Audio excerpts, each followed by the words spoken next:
Hi, my name is Belgica and I'm an actress. I posted on a amazing group called Women Plus in Theater on Facebook, and Kate was kind enough to reply and open herself for an interview. So today we're going to be talking with Kate. One of the questions that I got was, how do you protect yourself when you don't feel safe? So let's say you did have the conversation, but now you're in the middle of filming or rehearsal and you just don't feel safe with whatever partner you have. Yeah. So one of the things that I establish early on with people is I use what's called a self-care cue.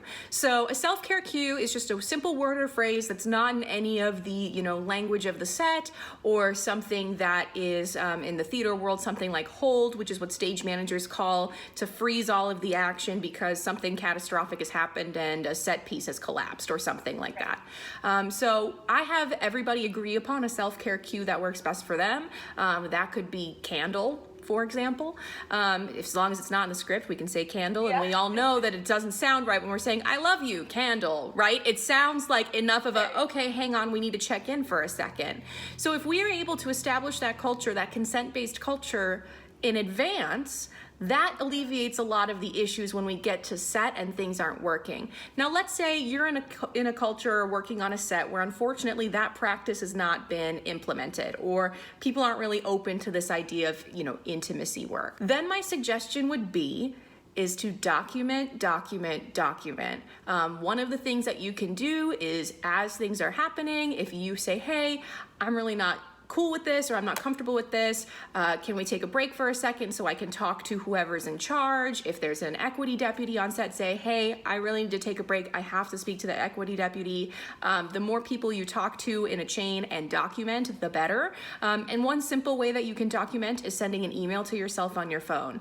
The best part about sending an email to yourself on your phone is that it is automatically time-stamped. So you have an in the moment accurate reflection of what is happening in the process. If it continues to be an issue, you now have the receipts of, here are all of the times that this has happened and who I talked to and what ended up happening. And you can always delete it later. You don't have to hang on to it forever. If it was a one-time thing and it never happened again, fine, you can trash it. But at least having that timestamp is so crucial, especially legally. That's having an in-the-moment reflection of something that happened, should it happen to go that route. What do you think would be a good way for somebody who is an actor or is thinking about dating an actor, just how to have this conversation? Absolutely. I've had to have this conversation with my fiance. The earlier you have this conversation in your relationship, the better. The more transparent you can be upfront and say, this is a reality, this is part of what I do. This is not an attempt to, and I think there's also needs to be clarification that kissing someone at work cannot be considered cheating. Like, that just can't be part of the equation. Especially if it's like going on film or something like that, that you have to have that agreement and have that agreement together, that will not be categorized as stepping out of the relationship if you have a closed relationship, or that will be some sort of violation within the relationship. Because the reality is, most actors don't have control over whether or not they're kissing in a particular film set. They can advocate for certain changes and things like that, but if you sign a contract saying you're going to do this particular film, you are acknowledging that this is a possibility that you might have to kiss someone, or in your case, hover your face ever so gently through the prison bars. So, that's a possibility. If it's possible for my partner to meet the person I'm kissing to help alleviate that anxiety and just say, this is who my coworker is.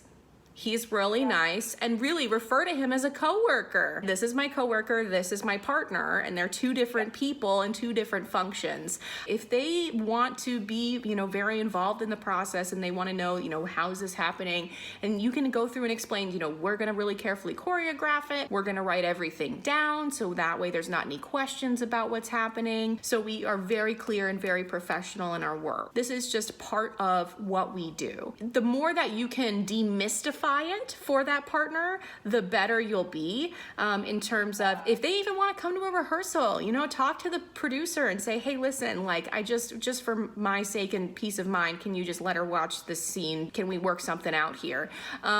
So that's all a possibility there. Frequent open communication every time you're about to do it or you're about to go on set and you're about to go into rehearsals, just say, hey, so I think this might be the rehearsal where we're going to start kissing. Just wanted to give you that heads up. If you have any questions, let me know. Just being very transparent about it. And again, we're not trying to heighten it to this point of, I have to kiss this person and step out. Yeah. You know, like we don't have to go to that extreme level. It can be a very basic, you know, it's no different than, hey, I'm going to go to this workout class. I have no idea what condition I'll be in afterwards because I've heard that this person on YouTube is really good at muscle toning and they may have to make adjustments to my body. But, you know, Right. it's similar that it can't be at that same heightened level of, you know, this is life or death of the relationship.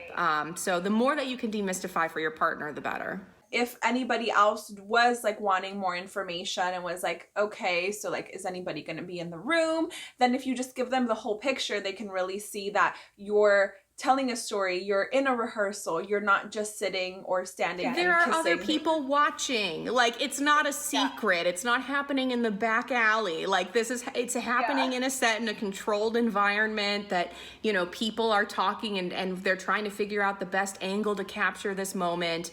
And all of it is not real. None of this is real. This is a fantasy work environment. None of this is real. And I think that's the part that hangs people up the most, that what we do for our profession is not real. This idea of realism is not real. We are all having fantasies on stage that we are the Grand Madame of Russia and I'm gonna spin around and my dress is gonna magically transform from rags to riches. So, you know, we're doing things that aren't real anyway.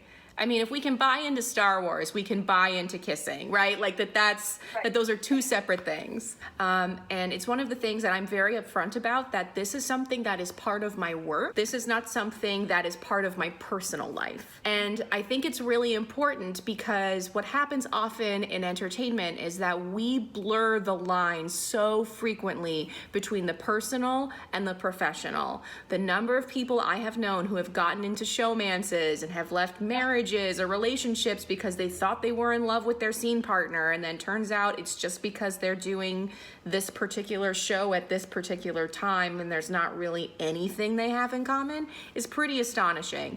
So one of the things I make really clear to the person who's not the actor or maybe who is thinking about going into acting, I make very clear that this is part of a profession. This is not part of my emotional at-home personal life, that these are two different things and I compartmentalize them in two different ways. So the idea that when I'm at work and I have to do something like an intimate scene or a nude scene for work, that preparation and that emotional state is very different than me going on a date with you, me having dinner with you, me watching Netflix with you. Those are two very different lived experiences. And one of the things that I teach in my modules is a process called de-rolling, which is a simple process of transitioning from my professional world back to my real world and being able to go home and snuggle my dog and hang out with my fiance and have a great time. And that's just simply saying a few things to myself. There's hundreds of exercises out there for de-rolling, but one that I think is really effective is naming, I was Blanche Dubois, I am now Kate Busselle. Blanche Dubois has a mental illness. Blanche Dubois is in love with Stanley. Blanche Dubois is from the South. I, Kate Busselle, am from Michigan. I have a Ph.D. and I have a really cute fuzzy rescue dog. So I'll say things that show the differences between my lived experience and my character to help me transition back into that world, because they're different worlds, they're different frames of mind, and that helps me leave that baggage behind at rehearsal and not carry that over into my personal life. Yeah, and that's something that I discovered recently that was a thing when I was doing all this research, because I read a bunch of blogs and I watched a few videos. There's only a few really helpful videos I found on YouTube, and that's something that I found out about was these exercises of really telling you or yourself, look, this is a role. and this is you, because that's one of the reasons I don't absolutely love doing very dramatic work, because it gets me very, very down. And I prefer to do lighthearted things and educational things, because that is really ingrained in me that this is another thing, you know? So that at the beginning, I was like, well, that sounds kind of crazy because I already know I'm me, but really to say those things out loud, and it's kind of like when you go to therapy and you talk it out, it's the same thing, you're like talking it out. Well, if you think about it, when actors are getting ready for performance, they warm up. They have to warm up their instrument in terms of their voice, in terms of their body, in terms of their articulators. They also need a cool down. And nobody ever taught us how to do a cool down. That's not a thing that people teach. So there's a couple people out there. Brooke Haney is an intimacy director in New York, and she's developed like a 30-minute cool down regimen. So there's tons of people out there that are doing this work in terms of really looking at what are we doing afterwards, because most commonly what we do after a show is we all go to the bar and drink and hang out and talk about how the show went. And of course, when you add alcohol to the situation, that can also add blurring the lines of professionalism and personal life. So there's definitely a lot of resources out there in terms of de-rolling. It's actually based in psychology. It's a psychology practice that has been used for people who have done drama therapy. So do some research in drama therapy. There's tons of articles out there about it. Sally Bailey and Paige Dickinson wrote a fantastic article sampling several different forms of de-rolling. So there's lots of resources out there. You just have to look for them. That made me think about the rehearsing process. Like in my previous video, how I talked about me and the girl, we were rehearsing by ourselves. That's one of the things that I was like, oh, we should never be rehearsing by ourselves, especially something sexual, because it's pretty easy to rehearse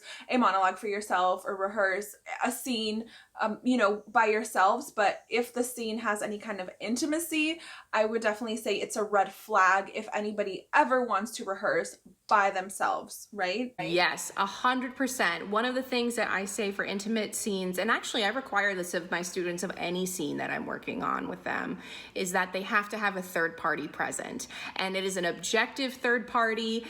They're essentially there functioning as the outside eye of that scene. And they're also there that if I have all my actors journal and reflect on their rehearsal process along the way, that if I look at these two journals and one says, we had an awesome rehearsal and everything went great and I'm so thrilled, and the other one went, I had such a terrible time, all of my boundaries were violated, I feel so exposed, I can then go to that third party and say, hey, you as outside observer, what did you see? What did you experience? Because I have two contrasting narratives that I wasn't in the room, so I don't know what happened. So I always recommend that if people are rehearsing intimate scenes, one, do it in a neutral place. Bedrooms and dorm rooms are not great, especially because we have limited resources and limited spaces of places to rehearse. If there's some sort of lobby area, or if you can get extra time in the studio to rehearse, before or after, that would be far preferable than going into someone's boudoir bedroom space. And then having that third party there can actually be really helpful in ways beyond just intimacy, in terms of, hey, you need to cheat out because I'm only seeing your profile, or hey, I'll be on book for you guys since you guys are still working through lines. That third party can be really helpful in more ways than just for moments of intimacy or moments of heightened content. And should there be a dispute or should there be something, they are also there immediately in the moment to intervene and say, hey, that wasn't cool. So they can also advocate for the fellow actors in the space. Even though they are the neutral third party, they're also able to step in from what they see. If they see something that happens that's non-consensual, they can at least voice, hey, that's not acceptable, we don't do that here. So is there anything you want to share with us, if you want to tell them how they can get in contact with you, anything that you have coming up that you want to bring a little bit of attention to? Obviously, feel free to check out our website, heartlandintimacydesign.com. We have a blog there with tons of resources for quick questions about, hey, I'm about to audition, here are the things I need to know for an audition, how I should prepare for intimacy work as a director, and obviously our curriculum training is all online, so you're more than welcome to join us over at Heartland. We also will be updating our free online mini course soon, and we will also have a special free course on intimacy and COVID-19 that will be coming soon, so stay tuned. Thank you so much to Kate. Feel free to go down into the description. I'm going to leave all of the links that we spoke about.